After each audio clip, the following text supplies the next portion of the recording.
नमस्कार विद्यार्थी मित्रांनो, ज्ञानदीप अकॅडमीमध्ये तुम्हा सर्वांचं खूप खूप स्वागत. आजचा जो विषय आहे तो आहे अर्थव्यवस्था. आणि अर्थव्यवस्थेमध्ये आपण एक इंटरेस्टिंग टॉपिक आज ज्याच्यावरती आपण चर्चा करणार आहे तो म्हणजे एम्प्लॉयमेंट आणि अनएम्प्लॉयमेंट. मित्रांनो, अर्थव्यवस्था हा असा विषय आहे की जर तुम्ही MPSC बघितली, UPSC बघितली, इवन कंबाईनचा पेपर जरी बघितला तर तुम्हाला हमखास याच्यावरती क्वेश्चन असतात.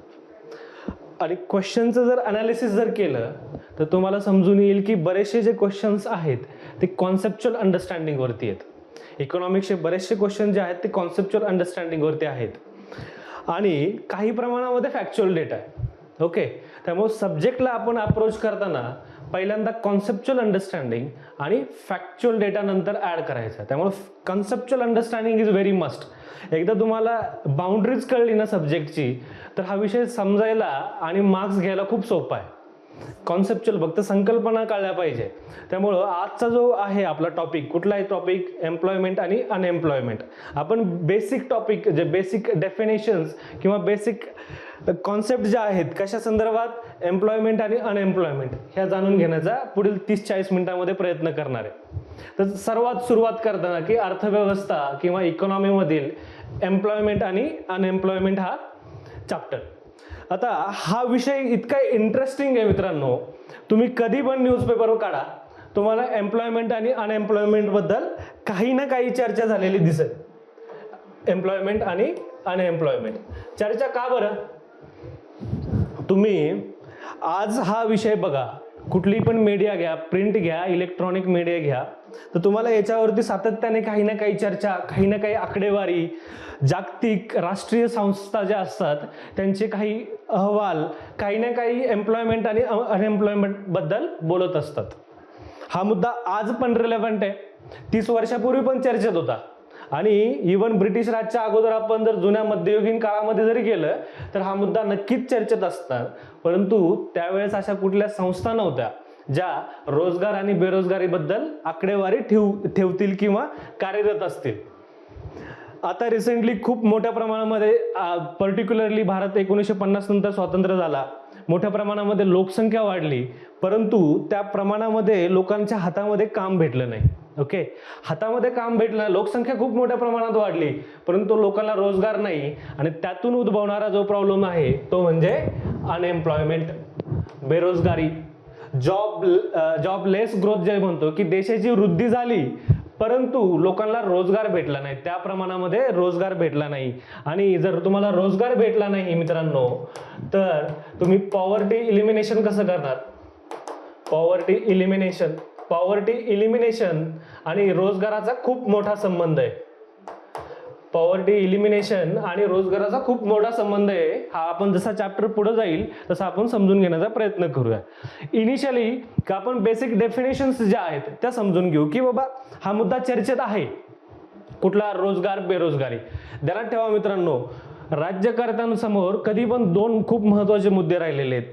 जर तुम्ही हिस्ट्रीमध्ये जर बघितलं, पॉलिटिकल इकॉनॉमी ज्याला म्हणतात, राजकीय अर्थशास्त्र, तर दोन गोष्टी ज्या राज्यकर्त्याला कंट्रोल करायला जमल्या त्यांनी एकदम शांतपणे किंवा चांगल्या पद्धतीने कार्यकाळ हा निभावलेला आहे. त्या दोन गोष्टी कुठल्या?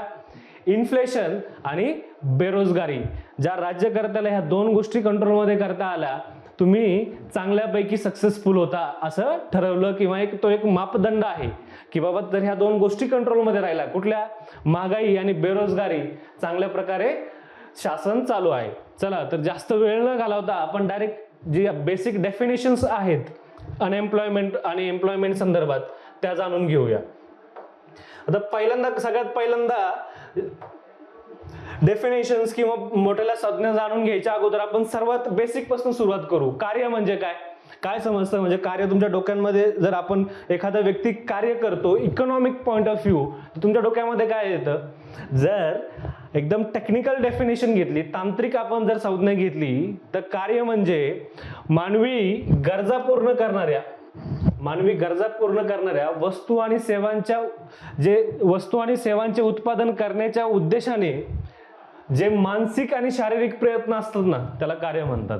पुन्हा एकदा डेफिनेशन, मानवी गरजा पूर्ण करणाऱ्या वस्तू आणि सेवांचे उत्पादन करण्याच्या उद्देशाने जे मानसिक आणि शारीरिक प्रयत्न असतात त्याला काय बोललं जातं, कार्य. तीन गोष्टी कुठल्या महत्वाच्या आहेत की सगळ्यात पहिल्यांदा काय करायचं की गरजा पूर्ण करायच्यात. गरजा पूर्ण करायच्यात, गरजा. आता दुसरं काय आहे, वस्तू आणि सेवांचं उत्पादन करायचंय. वस्तू आणि सेवांचं उत्पादन करायचंय. आणि त्यासाठी तिसरी जी गोष्ट कुठली आहे तर मानसिक आणि शारीरिक प्रयत्न.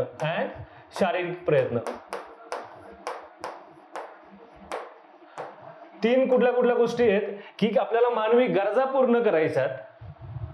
मानवी गरजा पूर्ण करण्यासाठी कशाचं उत्पादन करतो आपण, तर वस्तू आणि सेवांचं उत्पादन करतो. आणि त्यासाठी लागणारे कष्ट कुठले, प्रयत्न कुठले आहेत, तर ते मानसिक आणि शारीरिक आहे. मानसिक आणि शारीरिक म्हणजे काय, जिथं शारीरिक एफर्ट्स, फोर्स लागतो ते झालं शारीरिक एफर्ट्स. जिथं डोक्याचा वापर होतो तो झाला मानसिक एफर्ट्स. मानसिक प्रयत्न म्हणजे कुठले, डॉक्टर्स जे IT मध्ये काम करतात ते थोडे शारीरिक कष्ट करतात. ते काय करतात, मानसिक प्रयत्न करतात. कशासाठी, ते सेवांचं उत्पादन करतात आणि त्यांच्या गरजा पूर्ण करण्यासाठी. त्यामुळे डेफिनेशन जी आहे ती एकदम सोपी आहे की मानवी गरजा पूर्ण करणाऱ्या वस्तू आणि सेवांचे उत्पादन करण्याच्या उद्देशाने जे मानसिक आणि शारीरिक प्रयत्नांची गरज असते त्याला काय बोललं जातं, कार्य. आता जे डेफिनेशन, वर्कची डेफिनेशन तुमच्यासाठी क्लिअर व्हायला पाहिजे. आता रोजगार, नेक्स्ट कॉन्सेप्ट जर बघितली, रोजगार म्हणजे काय नक्की, किंवा कामगार म्हणजे, कामगार कोण व्यक्ती आहे, कामगार ही अशी व्यक्ती आहे जी स्वतःच्या इच्छेने कामामध्ये येते. इथं will of the person is very important. स्वतःच्या इच्छेने नोकरीत प्रवेश करते. तर तीन गोष्टी खूप महत्वाच्या आहेत मित्रांनो. ज्यावेळेस कुठला पण व्यक्ती कामगार म्हणून काम करण्यास तयार असतो त्यामध्ये तीन गोष्टी खूप महत्वाच्या आहेत. तीन गोष्टी कुठल्या, तीन गोष्टी जर विचार करायचा झाला तर फर्स्ट, त्याच्याची इच्छा असली पाहिजे. दुसरा, पगार असला पाहिजे. आणि तिसरी जी गोष्ट आहे वर्किंग परिस्थिती, ज्याला आपण वर्किंग कंडिशन्स पण म्हणतो. आता या तीन कंडिशन्स जर नसतील ना मित्रांनो तर ती व्यक्ती कामगार म्हणून त्या काम करण्यास तयार होत नाही. तुम्हाला मी समजून सांगतो कसं. जर व्यक्तीला इच्छा आणि पगार आहे, बरोबर, इच्छा पण आहे, पगार पण भेटतोय, पण परिस्थिती किंवा वर्किंग कंडिशन्स चांगली नाहीत. याचं उत्तम उदाहरण कुठलं, महिलांसाठी नाईट शिफ्ट, कम्फर्टेबल नाहीयेत, कामाला जाणार नाहीत त्या. किंवा परिस्थिती आणि पगार दोन्ही पण आहे, परिस्थिती एक्सलंट वर्किंग कंडिशन्स आहेत, पगार पण खूप छान आहे, परंतु इच्छाच नाहीये, कामाला जाईल का तो, नाही जाणार कामाला. आणि तिसरी जर गोष्ट कुठली पकडली आपण की इच्छा आणि परिस्थिती दोन्ही पण आहेत, पण पगार मनासारखा पगार नाही. त्यामुळे तिन्ही गोष्टी जुळून आल्या पाहिजे. कुठल्या, फर्स्ट इच्छा, विल, सेकंड सॅलरी, पगार, आणि तिसरी जी आहे परिस्थिती, वर्किंग कंडिशन्स. या तिन्ही पण कंडिशन्स कशासाठी इम्पॉर्टंट आहेत की कामगार ह्या ज्यावेळेस कुठलं कार्य शोधत असतो त्यावेळेस या तीन गोष्टी खूप महत्वाच्या आहेत. हे ध्यानात ठेवा कधी पण. नेक्स्ट पॉइंट आपण बघूया. आता रोजगाराच्या स्वरूपावरनं मित्रांनो काम हे दोन प्रकारचे असतं. रोजगार कुठला पण रोजगार फॉर्मल एम्प्लॉयमेंट म्हणतो आपण आणि इनफॉर्मल एम्प्लॉयमेंट. हे फॉर्मल इनफॉर्मल भानगड काय नक्की. फॉर्मल एम्प्लॉयमेंट आपण क्लासिफाय केलेत सर्टन क्रायटेरिया, काही एक सर्टन क्रायटेरियाज आपण ठेवलेले आहेत. त्याच्यावरनं फॉर्मल आणि इनफॉर्मल असे दोन प्रकार आपण वर्गीकरण करतो. फॉर्मल मध्ये जो कामगार असतो, एम्प्लॉयमेंट ही नियम आणि निश्चित नियमांद्वारे नियंत्रित असतात. म्हणजे काय, साधारणतः की तिथे गव्हर्नमेंट कुठलं पण असेल, इव्हन सेंट्रल गव्हर्नमेंट असेल, केंद्र सरकार, राज्य सरकार किंवा म्युन्सिपाल्टी असतील, त्यांचे नियम लागू इथं होतात. कशा संदर्भात, रोजगार किंवा कामगार हितासंदर्भात. त्यामुळं कामगार हे औपचारिक नियम आणि नियमांद्वारे नियंत्रित असतात. सगळ्यात महत्वाचा पॉइंट आहे की विदाऊट नियम म्हणजे कुठला की तुमची वर्किंग कंडिशन्स कशी असायला पाहिजे, काम ज्यावेळेस तुमच्या मशिनरी आहेत त्यांच्यात स्पेस किती असलं पाहिजे, कामगार हिताचे तुम्ही डिसिजन्स घेतले पाहिजे. थोडंसं हिस्ट्रीला कोरिलेट करा तुम्ही. 1881चा जो ऍक्ट होता रिपन्नी, तो कशा संदर्भात होता, तो वर्कर संदर्भातच होता. 81चा आणि 85चा. कशासाठी की त्याच्यामध्ये फर्स्ट टाइम काय आणलं की लहान मुलांसाठी सुट्ट्या आणल्या, वर्किंग आवर्स रेग्युलेट केले. ज्यावेळेस असे नियम असतात तर नियम काय इन्शुअर करतात की बाबा कुणाची पिळवणूक नाही झाली पाहिजे. म्हणून जी फॉर्मल औपचारिक जो रोजगार असतो तो नियम आणि नियमांद्वारे नियंत्रित असतो. First thing. दुसरा एक जर क्रायटेरिया लावला आपण तर त्यामध्ये 10 किंवा जास्त त्याच्यापेक्षा जास्त कामगार काम करत असतात. दुसरा क्रायटेरिया काय की 10 किंवा त्याच्यापेक्षा जास्त. फर्स्ट नियमांद्वारे शासित आणि 10 हा आपण एक थ्रेशोल्ड ठेवलाय का आपण एक पुढील 5 मिनिटात ते आपल्याला कळेल की बाबा तो थ्रेशोल्ड 10चा का ठेवलेला आहे. ओके, आताच पुरतं तुम्ही एवढं ध्यानात ठेवा की 10 पेक्षा जास्त ज्या ठिकाणी काम करतात लोक त्याला काय बोललं जातं औपचारिक रोजगार. आणि जे उदाहरणं कुठली आहेत, उदाहरणं जे आहेत ती सर्व सार्वजनिक क्षेत्रातील ज्या आस्थापना आहेत आणि मोठ्या ज्या खाजगी आस्थापना आहेत ते कशामध्ये मोडले जातात, ते औपचारिक रोजगारामध्ये मोडले जातात. आता औपचारिक रोजगार जर असा आहे त्याच्या विरुद्ध अनौपचारिक काय येईल, अनौपचारिक इन्फॉर्मल एम्प्लॉयमेंट काय येईल. सिंपल आहे, जर औपचारिक रोजगार हा नियमांद्वारे शासित आहे, निश्चित नियमांद्वारे, अनौपचारिक हा कुठल्या नियमांद्वारे शासित नाहीये किंवा कमी सामाजिक सुरक्षा आहे, तिथे कमी सामाजिक सुरक्षा किंवा नियमांद्वारे निश्चित नियमांद्वारे शासित नाहीये तो. ओके, म्हणजे जे नियम इथं लागू होतात औपचारिक फॉर्मल एम्प्लॉयमेंट मध्ये ते इनफॉर्मल एम्प्लॉयमेंट मध्ये लागू होत नाही. आणि त्याचे उदाहरणं जर बघितली मित्रांनो तर शेतकरी, शेतमजूर, लघु उद्योजक, पानटपरीवाले, टपरीवाले, अंडा भुर्जीवाले, जे काय जेवढी तुम्हाला उदाहरणं भेटतील ते अनौपचारिक मध्ये येतात. आणि याचा नेक्स्ट पॉइंट जर बघितला तो सगळ्यात महत्वाचा की 80% जे कर्मचारी आहेत की ना भारतातील 80% जास्त कर्मचारी हे अनौपचारिक क्षेत्रामध्ये आहेत. खूप महत्वाचा पॉइंट आहे. औपचारिक क्षेत्रामध्ये किती रोजगार आहे, फक्त 20%. तर अनौपचारिक क्षेत्रामध्ये किती आहेत, 80% जो रोजगार जो आहे तो अनौपचारिक क्षेत्रात आहे. तर आतापर्यंत तुमचं क्लिअर झालं फॉर्मल आणि इनफॉर्मल. आपण फॉर्मल एम्प्लॉयमेंटची डेफिनेशन अजून पण बघणार आहे डिटेलमध्ये की बाबा हे तर वरवरती बघितलं आपण की बाबा फॉर्मल एम्प्लॉयमेंट जर विविध व्याख्या आहेत फॉर्मल एम्प्लॉयमेंटसाठी, तर विविध व्याख्या कशासाठी काय डिफाईन करतात, औपचारिक रोजगार. सगळ्यात महत्वाचा जसं 2 मिनिटापूर्वी मी बोललो होतो की 10 का, तर सगळ्यात पहिला जर कुठला कायदा आला तर तो आला फॅक्टरी ऍक्ट 1948. फॅक्टरी ऍक्ट 1948 च्या अंतर्गत ज्या नोंदणीकृत एंटरप्राइजेस मध्ये एखादा व्यक्ती काम करत असेल त्याला फॉर्मल एम्प्लॉयमेंट म्हणतात. आणि ही जी फॅक्टरी ऍक्ट 1948 आला मित्रांनो तो त्याची मिनिमम ऍप्लिकेबिलिटी जी होती की नाही, ते ज्या ठिकाणी 10 पेक्षा जास्त लोक कामं करतात तिथं त्यांनी सांगितलं की याला फॉर्मल म्हणा. ओके, हा कायदा लागू होणार कधी लागू होणार, 10 लोक कामं करत असतील तर, 10 पेक्षा कमी असतील तर हा कायदा लागू होणार नाही. म्हणून ही 10ची डेफिनेशन वारंवार आपल्याला 10 दिसतात की फॉर्मलची जर एम्प्लॉयमेंट बघितली अनौपचारिक रोजगाराची की जे फॅक्टरी ऍक्ट नंतर अंतर्गत नोंदणीकृत आस्थापना आहेत तिथे जे लोक कामं करतात त्याला काय बोललं जातं, औपचारिक कामगार. आता दुसरी डेफिनेशन जशी आपण चर्चा केली 10 किंवा त्याहून अधिक असलेल्या उद्योगांमध्ये कामगार, 10 पेक्षा जास्त जे रोजगार आहे का 10, तर मी सांगितलं फॅक्टरी ऍक्ट कधी लागू होतो, 10 असेल कर्मचारी कामगार तरच फॅक्टरी ऍक्ट लागू होतो. आणि सर्व सरकारी कर्मचारी हे औपचारिक क्षेत्रात येतात. सांगायची काही गरज नाही माझ्या मते. जे स्पर्धा परीक्षेला तयारी करतात, गव्हर्नमेंट जॉबची क्रेजच याच्यासाठी की तुम्हाला सोशल सिक्युरिटी, सामाजिक सुरक्षा खूप जास्त असते. म्हणून त्याची डेफिनेशन जी आहे किंवा मांडणी जी आहे ती औपचारिक कामगारांमध्ये येते. आता तिसरा मुद्दा जो आहे की नाही ती डेफिनेशन तो लय महत्वाचा आहे. अर्जुन सेनगुप्ता समिती 2006 ला इस्टॅब्लिश केली गेली होती. ही अर्जुन सेनगुप्ता समिती 2005 ला UPA गव्हर्नमेंटली कॉन्स्टिट्यूट केली होती. आणि याचा मुख्य हेतू होता अनौपचारिक क्षेत्रामधील जे लोक आहेत त्यांचं मोजमाप करण्यासाठी. आणि ही कमिटीने एक खूप युनिक रेकमेंडेशन दिलं. ते रेकमेंडेशन असं होतं की ज्या एंटरप्राइज आहे त्याच्या साईजची विचार न करता ज्यांच्याकडे फॉर्मल अग्रीमेंट आहे, करार आहे ना, बस किती छोटी असू नाही तर मोठी असू दे, ती काय आहे फॉर्मल एम्प्लॉयमेंट. म्हणजे अर्जुन सेनगुप्ता समितीने कशावरती फोकस केला, त्यांनी करारावरती फोकस केला की irrespective of the size, doesn't matter whether it's two people company or 10 people company, if the employee has, कामगाराकडे जर करार आहे तर तो काय झाला, औपचारिक रोजगार झाला. त्या 3 क्रायटेरिया आहेत. कुठले, फॅक्टरी कायद्याअंतर्गत नोंदणीकृत एंटरप्राइजेस 10 पेक्षा जास्त आणि करार ज्यांच्याकडे आहे. आता हे ऑर्गनाइज आणि अनऑर्गनाइज ही काय भानगड आहे ही बघूया. ऑर्गनाइज आणि अनऑर्गनाइज. जसं फॉर्मल आणि इनफॉर्मल एम्प्लॉयमेंट आहे तशी ऑर्गनाइज आणि अनऑर्गनाइज इंडस्ट्रीज असतात. संघटित आणि असंघटित उपक्रम. काय नाही हे शब्द पॅरलली वापरले जातात. संघटित उपक्रम कुठले? तीच डेफिनेशन आपण वापरली की वस्तू आणि सेवांमध्ये 10 किंवा त्यापेक्षा अधिक कामगार असलेल्या सर्व उपक्रमांचा समावेश. असे उपक्रम जिथे 10 पेक्षा जास्त लोक काम करतात संघटित उपक्रम, आणि जिथे 10 पेक्षा कमी काम करतात असंघटित उपक्रम. अर्थानुसार 10 पेक्षा कमी कामगार असलेल्या उद्योगांमध्ये.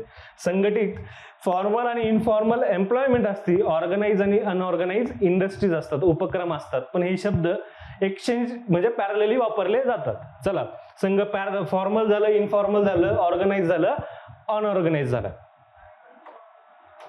आता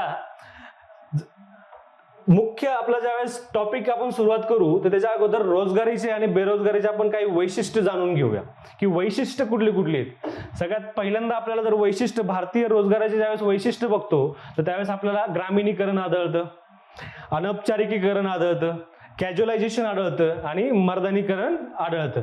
आता ग्रामीणीकरण म्हणजे काय? ग्रामीणीकरण ज्यावेळेस आपण बोलतो, ही थोडीशी स्लाइड वरती गेलेली, हा पॉइंट असायला पाहिजे खाली, ठीक आहे, समजून घ्या. ग्रामीणीकरण म्हणजे काय तर जो कामगार आहे की नाही भारतामधला तो 75% कामगार जो कुठून येतोय तो ग्रामीण भागातून येतोय. का बरं ग्रामीण भागामधून येतोय? भारतातील प्रामुख्याने हा कृषी प्रधान देश आहे. बहुतांश लोकसंख्या ही ग्रामीण भागामध्ये त्या प्रमाणामध्ये रोजगार उपलब्ध होत नाहीत, म्हणून लोक ग्रामीण भागामधून शहरी भागात रोजगारासाठी स्थलांतर करतायत. त्यामुळे पुरवठा कोण देतंय? ग्रामीण भाग. म्हणून वैशिष्ट्य जर बघितलं तर जास्तीत जास्त जो लेबर फोर्स आहे किंवा कामगार आहे तो ग्रामीण भागामधनं. पहिला मुद्दा फिनिश. अनौपचारिकीकरण आपण आताच बघितलं. आंतरराष्ट्रीय जी कामगार संघटना आहे ILO खूप महत्वाची आहे. याच्यावरती नेहमी क्वेश्चन असतात. हेडक्वार्टर्स कुठे आहेत याचे कन्व्हेन्शन्स कुठले कुठले आहेत, याची बॉडी कॉन्स्टिट्यूट कशी आहे, सगळ्या गोष्टी जाणून घ्या. न्यूजपेपरमध्ये कायम चर्चेत असते. ही जी ILO आहे आंतरराष्ट्रीय कामगार संघटना, सगळ्या गोष्टी रिपोर्ट्स कुठले कुठले पब्लिश करते जाणून घेणं गरजेचं आहे. तर ह्या ज्या संघटनेच्या मध्ये 81% कामगार जे भारतातले आहेत की नाही ते अनौपचारिक क्षेत्रात. आपण जे बघितलं 10 पेक्षा कमी सामाजिक सुरक्षा. आता एक कॅज्युअलायझेशन, तिसरा पॉइंट काय भारतीय अर्थव्यवस्थेमधील जे रोजगाराचे वैशिष्ट्य. गिग वर्कर्स नावाची कॉन्सेप्ट नवीन उदयास आली गेल्या 2-4 वर्षापासून. म्हणजे काय? कॅज्युअलायझेशन शब्दशः अर्थ जर पकडला तर तात्पुरत्या स्वरूपाचा. तात्पुरत्या स्वरूपा म्हणजे की हळूहळू उद्योगधंद्यांमध्ये अशी सुरुवात झालेली की त्यांना तात्पुरत्या स्वरूपात रोजगार पाहिजे. याच्यामध्ये काय झालंय की उद्योगधंद्यांना फ्लेक्झिबिलिटी खूप जास्त आहे, पण जे कामगार आहेत त्यांना सुरक्षा कमी आहे. म्हणजे कॅज्युअलायझेशन म्हणजे काय की उद्योगधंद्याला हे सोयीचं आहे की तात्पुरत्या तासांवरती तुम्ही त्यांना एम्प्लॉय करा. उदाहरण जर दिलं मी, झोमॅटो, ओला, स्विगी काय करतात, कसे हायर करतात हे लोक तासांवरती, 2 तास, 3 तास, 4 तास. चांगली गोष्ट आहे, रोजगार पण भेटतोय, उद्योगधंद्यांना पण चांगली गोष्ट आहे. पण सामाजिक सुरक्षा जर बघितली मित्रांनो, उद्या जर झोमॅटो, स्विगीवाला एखादा डिलिव्हरी बॉय डिलिव्हरी करायला गेला, त्याचा जो कन्साइनमेंट आहे, रस्त्यामध्ये अपघात झाला, त्याची जबाबदारी कोण घेणार? सामाजिक सुरक्षा कोण देणार? हा मुद्दा आहे की कॅज्युअलायझेशन सामाजिक सुरक्षा नाहीये. त्यामुळं जे आपलं वैशिष्ट्य जर बघितलं तर नियमित पगारी रोजगार आणि स्वयंरोजगारातून कॅज्युअल कामाच्या वेतनाच्या कामाकडे जास्त स्थलांतरित होतंय. नियमित पगारी जो रोजगार आहे किंवा स्वयंरोजगार आहे त्याच्यातून कॅज्युअल वेतनाच्या कामाकडे स्थलांतरित, आणि कॅज्युअल वर्करचं प्रमाण हळूहळू वाढत चाललेलं आहे. कॅज्युअल कर्मचाऱ्यांच्या मध्ये हळूहळू वाढ होत आहे. हे झाले 3 पॉइंट. आता 4था पॉइंट बघूया आपण वैशिष्ट्यांमध्ये, तो आहे मर्दानीकरण. मर्दानीकरण म्हणजे काय? कामामधला जो सहभाग आहे तो जास्तीत जास्त मर्द किंवा मॅनचा आहे. Female labour force participation rate नावाची कॉन्सेप्ट आहे, महिला श्रमशक्ती सहभाग दर. तर तो जो लेबर फोर्स पार्टिसिपेशन रेट 2017-18 साली जर पकडला तर तो फक्त 23.3% होता. चला 24% पकडू आपण. 24% जरी पकडला, 100 मधनं वजा जर केलं तर 66 महिला, याचा अर्थ असा निघतो की कामामध्ये सहभाग घेत नाहीत. पण ऍक्च्युली असं होतंय का? त्या 66 महिला बसून आहेत का? बिलकुल नाही. त्या महिला बसून घरचं काम करतायत ते, परंतु फॉर्मल बाहेर कामगार शोधत नाहीत. त्याच्यामधनं होतंय काय की काम करताना फक्त आपल्याला पुरुष दिसतात, महिला दिसत नाही. मग याच्यातनं दुसरा अर्थ जेच आपण की 4 पैकी 3 ज्या स्त्रिया आहेत त्या काम करत नाहीत किंवा काम शोधत नाहीत, बिलकुल नाहीत. त्या स्त्रिया काम करतायत, घरातील काम करतायत, परंतु बाहेर कामासाठी ते शोधत नाहीत. याचं उत्तम उदाहरण देतो मी तुम्हाला की अर्बन कंपनी नावाची एक कंपनी आलेली. ती काय करते, जे घरी आपल्या आई करते, बहीण करते, आजी करते, ती कंपनी घरी आपल्याला कामं करून देतात. क्लिनिंग करायची, सर्व्हिसिंग करून द्यायची फ्रीजची, XYZ छोटी छोटी जी कामं असतात. परंतु ते ह्या कामासाठी काय करतात, चार्ज करतात. इकॉनॉमिक ट्रान्झॅक्शन रेकॉर्ड होतं, इथं नोंद होती. घरी जे आपला महिला वर्ग करतात त्याची नोंद होती का, त्याची नोंद होत नाही. जर नोंद झाली नाही तर त्याचं काय होतंय, रिकग्निशन भेटत नाही तुम्हाला. आणि जर रिकग्निशन जर भेटलं नाही तर तुमची एम्पॉवरमेंट कशी होणार, एम्पॉवरमेंट कशी होणार महिलांची. क्रेडिटच दिलं जात नाही तुम्ही जे काम केलं जाते ते. कारण का, सगळ्यात पहिल्यांदा क्रेडिट द्या, त्याच्यानंतर इकॉनॉमिक एम्पॉवरमेंट, आणि economic empowerment leads to what, economic empowerment leads to political and social empowerment. त्यामुळे होतंय काय, मर्दानीकरणमुळं की अर्थव्यवस्थेतील महिलांचे योगदान जे आहेत ते कमी होत आहे. तर आपण वैशिष्ट्य बघितलं, ग्रामीणीकरण, अनौपचारिकीकरण, त्याच्यानंतर मर्दानीकरण आणि कॅज्युअलायझेशन, ही झाली वैशिष्ट्य. आता आपण मेन टॉपिकला हात घालूया, तो म्हणजे बेरोजगारीच्या संज्ञा बघूया. आता बेरोजगारी म्हणजे काय, बेरोजगार कोण आहे, की जी व्यक्ती प्रचलित वेतन दर आहे त्यानुसार काम करण्यास तयार आहे, इच्छा पण आहे, परंतु त्यांना काम मिळू शकत नाहीत. म्हणजे त्यांच्याकडे इच्छा पण आहे, आपण डेफिनेशन बघितली त्यानुसार, प्रचलित वेतन दरानुसार काम करण्यास तयार पण आहेत, परंतु त्यांना काम भेटत नाहीत. हे कोण झाले, बेरोजगार. ज्यामध्ये व्यक्ती प्रचलित वेतनाच्या दराने काम करण्यास तयार किंवा इच्छुक असतात, परंतु त्यांना काम मिळू शकत नाही. बघा आपण 3 कंडिशन्स, त्यांना इच्छा आहेत, पगार पण जसा भेटतो ते तयार ऍक्सेप्ट आहेत, वर्किंग कंडिशन्स पण रेडी आहेत, परंतु काम भेटत नाहीत. कोण आहे ते, बेरोजगार. आणि या बेरोजगारांची संख्या कशी मोजायची, number of unemployment, labour force वजा वर्क फोर्स. आता ही लेबर फोर्सची कॉन्सेप्ट लय महत्वाची, आणि वर्क फोर्सची. 18 ध्यानात घ्या, 18 ते 65 वयोगटातील जेवढे पण लोक आहेत की नाही, लोकसंख्येतील स्त्री असो किंवा पुरुष, हे काम करण्यासाठी सक्षम आहे. इकॉनॉमिक पॉइंट ऑफ व्ह्यू हे सगळे काम करू शकतात. पण त्यातील जेवढे लोक इच्छा दाखवतात की नाही, तर ते काय झाले, लेबर फोर्स. ते काय झाले, 18 ते 65 मध्ये ज्यांची काम करण्याची इच्छा आहे ते झाला लेबर फोर्स, आणि त्यातील ऍक्च्युअल लोक जेवढी कामं करतात ते झाले वर्क फोर्स. पुन्हा एकदा, 18 ते 65 वयोगटातील जेवढी लोक आहेत, स्ट्रॉंग आहेत, कॅपेबल आहेत, त्यांना काय बोललं जातं आपण, ऍक्टिव्ह लेबर फोर्स. करू शकतात ते काम.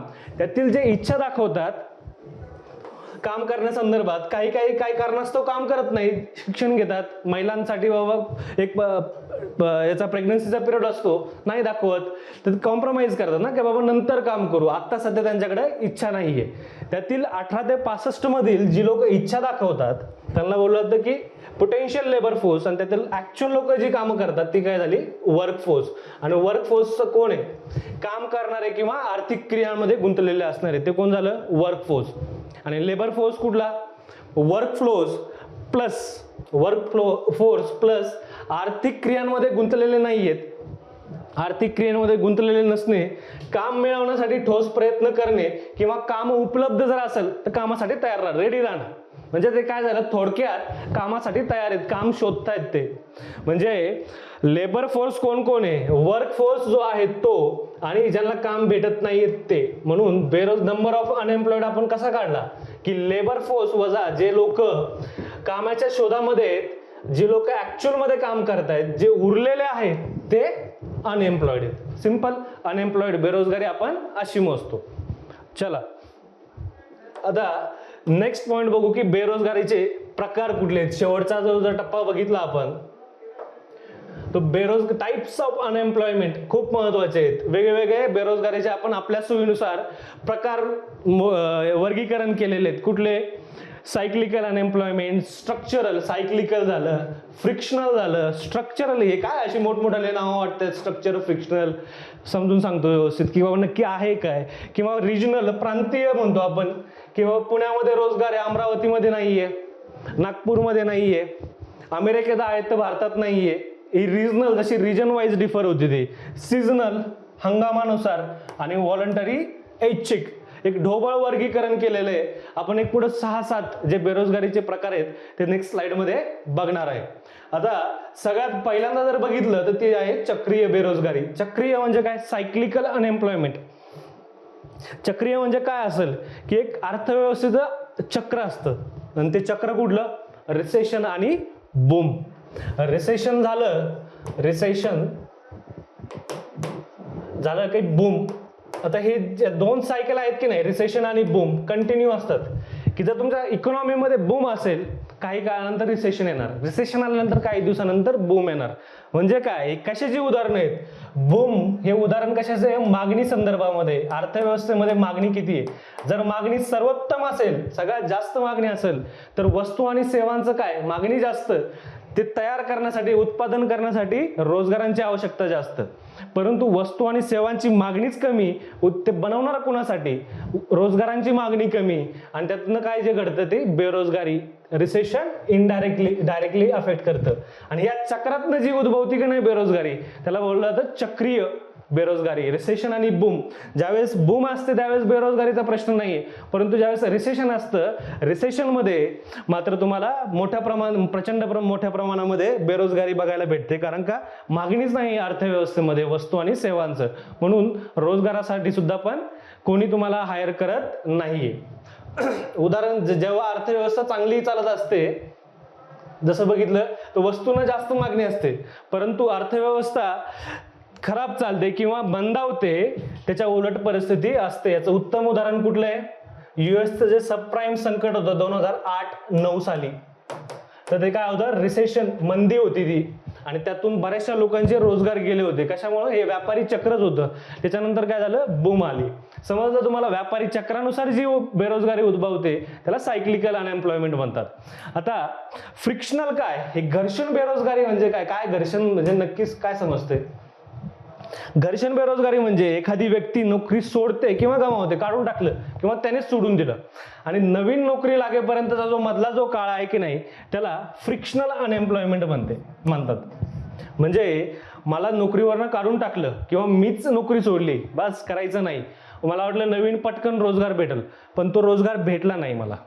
का बरं? हे अर्थव्यवस्थेशी निगडीत आहे. कसं अर्थव्यवस्थेशी निगडीत आहे?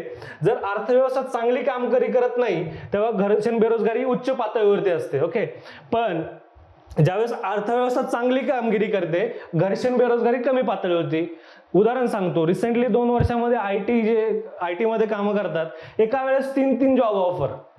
म्हणजे एक जॉब सोडायच्या अगोदर लगेच दुसरा जॉब होता. पण ज्यावेळेस नवीन जॉब शोधायला वेळ लागतो, ज्यावेळेस नवीन जॉब शोधायला किंवा काढून टाकल्यानंतर किंवा सोडल्यानंतर जो मधला पिरियड आहे की नाही, तो मधला पिरियड म्हणजे घर्षण बेरोजगारी. नोकरी सोडते किंवा गमावते आणि दुसरी शोधू लागते, तेव्हा अशा प्रकारची बेरोजगारी उद्भवते. आणि अर्थव्यवस्थेशी याचा डायरेक्ट संबंध आहे. चांगली जर कामगिरी करत असेल तर मागणी जास्त, वर्करची मागणी जास्त, कामगारांची मागणी जास्त, म्हणून जी घर्षण बेरोजगारी आहे ती कमी प्रमाणात असणार. चला, आता घर्षण झालं, आता आपण हंगामी बेरोजगारी बघू. हंगामी शब्दशः जर अर्थ बघितला मित्रांनो, जे हंगाम असतात, हंगाम काय? तर त्याचं उत्तम जर उदाहरण जर तुम्हाला द्यायचं झालं ना हंगामी बेरोजगारी, तर ते झाले ऊसतोड मजूर. ऊसतोड मजूर जे आहेत ते हंगामी जे सीझनल एम्प्लॉयमेंट आहे त्याचं उत्तम असं उदाहरण आहे. का बरं? ऊसाचा सीझन किती दिवसाचा असतो? 6 महिन्याचा. 6 महिने काय ते बेरोजगार, म्हणजे 12 महिने तुम्हाला रोजगार भेटत नाहीये, फक्त 6 महिने भेटतोय. Food processing industries, mango pulp industries किती दिवस चालतात? ते चालतात फक्त 4 किंवा 6 महिने. 12 महिने रोजगार भेटतोय का तुम्हाला? अशा ज्या कुठल्या इंडस्ट्री आहेत ज्या सीझन पुरतात, एका हंगामापुरतं चालतात, आणि रेस्ट पिरियडला तो व्यक्ती बेरोजगार म्हणून असतो. बेरोजगारीला काय म्हणतात? हंगामी बेरोजगारी. उदाहरण पण मी तुम्हाला चांगलं सांगितलेलं आहे, ऊसतोड मजूर. ध्यानातच ठेवा, हंगामी अनएम्प्लॉयमेंटसाठी बेरोजगारी.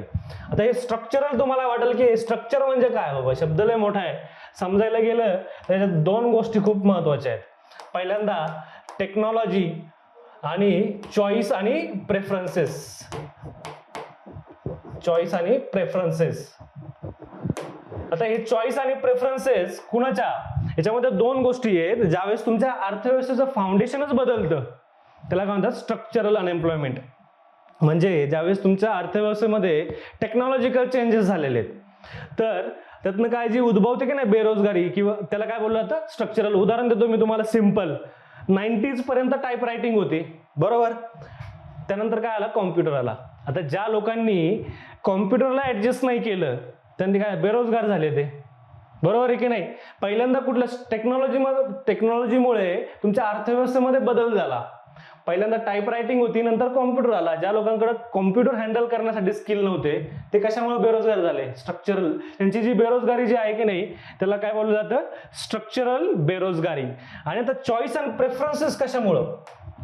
चॉईस अँड प्रेफरन्सेस म्हणजे आता ऍप आलेले बघा ओला उबर याच्यामध्ये चॉईस काय झालं लोकांची बहुतांश लोकांची चॉईसेस काय आहेत की बाबा फोनवरतीच ऑटो हायर करायचा. ऑटो बरोबर भांडण करण्यात कोणाला इंटरेस्ट नाही. काय झाले चॉईस बदलल्या तुमच्या चॉईस बदलल्या. त्यामुळे काय झालं की जे आता ऑटोवाले आहेत जर यांना ऍडजस्ट जर नाही केले तर त्यांच्यावरती काय उद्भवणार आहे स्ट्रक्चरल बेरोजगारी.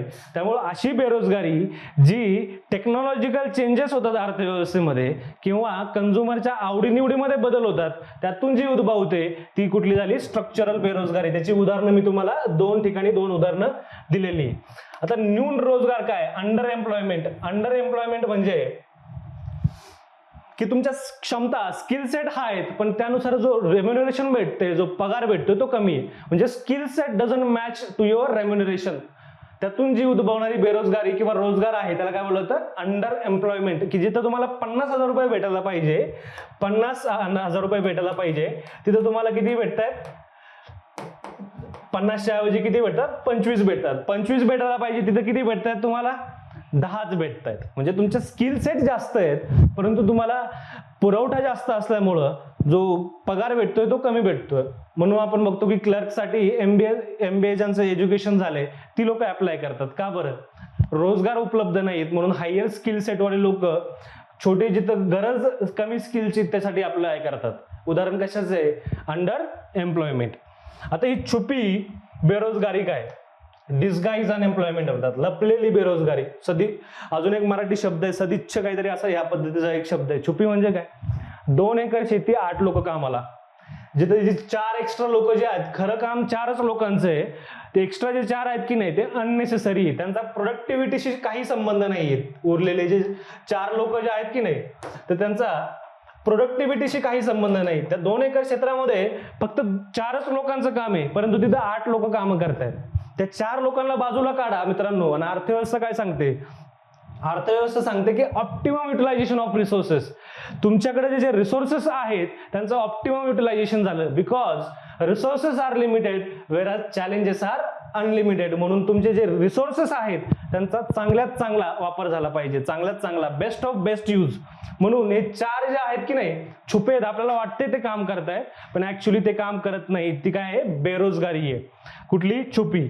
आता खुली काय शेवटचे 3 पॉइंट राहिलेत आपले. खुली बेरोजगारी जी आहे ती सायक्लिकल फ्रिक्शनल आणि स्ट्रक्चरल म्हणजे जे सद्यस्थितीला बेरोजगार आहेत की नाही ती काय झाली खुली एम्प्लॉयमेंट. ओपन एम्प्लॉयमेंट कुठले सायक्लिकल चक्रीय त्याच्यानंतर घर्षण फ्रिक्शनल आणि तिसरी आहे स्ट्रक्चरल.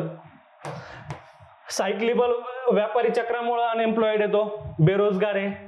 घर्षण बेरोजगारी जॉब शोधल्या लवकर भेटत नाही किंवा जॉबवरनं काढून टाकले जॉब पटकन भेटत नाही त्याला दुसरा जॉब. आणि स्ट्रक्चर अर्थव्यवस्थेमधनं जे बदल झालेत त्यातून उद्भवणारी जे बेरोजगार म्हणजे जो व्यक्ती सद्यस्थितीला बेरोजगार आहे ती झाली खुली बेरोजगारी. या तिन्हींचं ऍडिशन घर्षण चक्रीय आणि स्ट्रक्चरल बेरोजगारी जे सद्यस्थितीला बेरोजगार आहेत ते कोण झाले खुली बेरोजगारीमध्ये मोडले जातात. आता ही नैसर्गिक बेरोजगारी काय मिल्टन फ्रेडमननी ही कॉन्सेप्ट केली की तुम्ही अर्थव्यवस्थेमध्ये लाख प्रयत्न करा काय मिशन गतिशक्ती आणा आत्मनिर्भर भारत आणा. मी तुम्हाला एक्झाम्पल देतोय काय प्रयत्न करायचे ते करा 2 ते 3% अर्थव्यवस्थेमध्ये बेरोजगारी राहणारच. किती 2 ते 3% जी आहे अर्थव्यवस्थेमध्ये बेरोजगारी धरूनच चालायची की एवढी कमीत कमी बेरोजगारी असणार. याला काय बोललं जातं याला बोललं जातं नैसर्गिक नॅचरल रेट ऑफ अनएम्प्लॉयमेंट. कोणी सांगितलंय मिल्टन फ्रीडमॅनने. आणि लास्ट म्हणजे काय पूर्ण रोजगार काय म्हणता येईल मित्रांनो की जेवढी लोक कामं शोधतायत तेवढ्या सगळ्यांना काम भेटतंय, थोडक्यात रामराज्य किंवा हॅपी एंडिंग, ज्याला काम पाहिजे त्याला सगळ्यांना काम भेटतंय, खूप कमी वेळात होतं अर्थव्यवस्थेमध्ये. शक्यतो अशा गोष्टी खूप रेअरली आपल्याला बघायला भेटतात. तर एक 2 मिनिटात आपण रिकॅप घेऊया की आपण या धड्यामध्ये नक्की शिकलो काय. सर्वात पहिल्यांदा आपण काय बघितलं, कार्य बघितलं. कार्य, कामगार कोण असतो, फॉर्मल आणि इनफॉर्मल एम्प्लॉयमेंट बघितली, ऑर्गनाइज आणि अनऑर्गनाइज इंडस्ट्रीज बघितला.